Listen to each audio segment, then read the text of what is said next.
We were overjoyed when we first heard We Shall Overcome. I'm referring, of course, to Bernie Sanders' spoken word album. Yes, his version of This Land Is Your Land spoke to all of us. Now, deeper cuts from the 1987 album have surfaced. I give you more Bernie. For thousands of years, in every nation on this earth, men and women have put their lives on the line, believing that freedom and human dignity were often more important than life itself.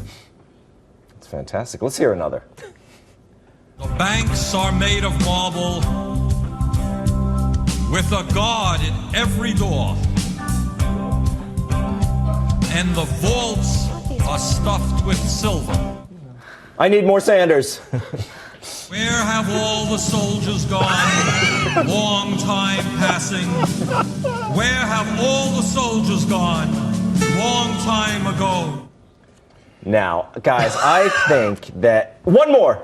That on this earth, there will be peace, there will be justice, there will be human brotherhood. Andrew, I'm starting to get this. I'm starting to get it. You know, I laughed at first, but the more you listen to it, it's soothing. I could go to bed to this album. It's no Power of Starnes, but it's, I mean, I think it's endearing. Bernie is so old school, socialist, no frills.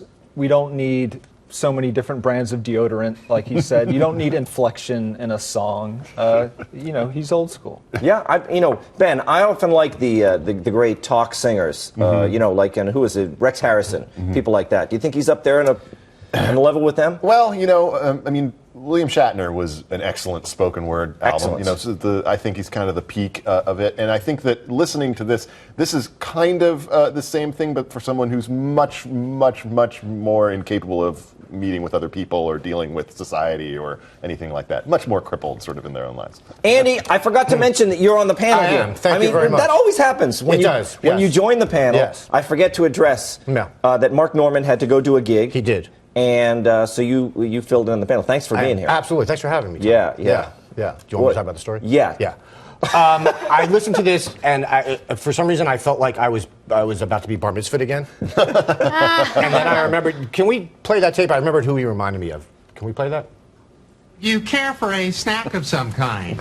I have these snack wells, which are very popular, although I think sometimes with these so-called fat-free cookies, people may overindulge. He's the rabbi on Seinfeld. Either that or he's the Jewish Gil Scott-Heron. I'm not really sure. we could put the music behind that rabbi. It would sound exactly the same. Yeah. It's fantastic. Joanne, are you becoming a fan of Bernie's music like I am? I support the arts, but I don't think that we should be setting the bar low for the arts. No, I don't like this at all. What's awful too then is that during any debates I'm just going to be hearing him and hearing the sing-songiness in his voice and be thinking about his next album, and I'm not going to be focusing on the issues, and that's a problem. So it's not so much a spoken word as that Bernie has been singing all along? Well, yeah, that's all I hear now. It's like my ear is now conditioned to think of it as the next spoken word album. I think it may be because, you know, maybe it's his politics, you know? Maybe if it was Ronald Reagan on that album, I would feel differently. You probably would. Very